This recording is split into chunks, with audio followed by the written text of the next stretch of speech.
DCP साहेब त्यांच्याकडे. हा, ते गौतमी पाटीलला काय उचलायचं की नाही?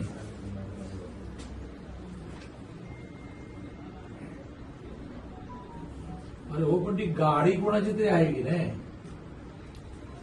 हा हो, पण मग आता हा जो रिक्षावाला सिरियस आहे. चला चला, तुम्ही म्हणाल की गौतमी पाटील नव्हती गाडीमध्ये, कोणीतरी ड्राईव्ह करत होतं का भूत ड्राईव्ह करत होतं? तो जो कोण ड्राईव्ह करत होता त्याला पकडायला लागेल ना. पकडला, केस दाखल केली. बरं, मग तो कुठे आहे आता?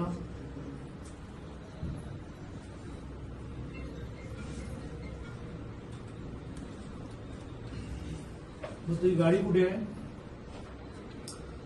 गाडी जप्त करून टाका आणि ती गाडीची मालकीन नाही गौतमी पाटील असेल त्याला नोटीस द्या की तुमच्या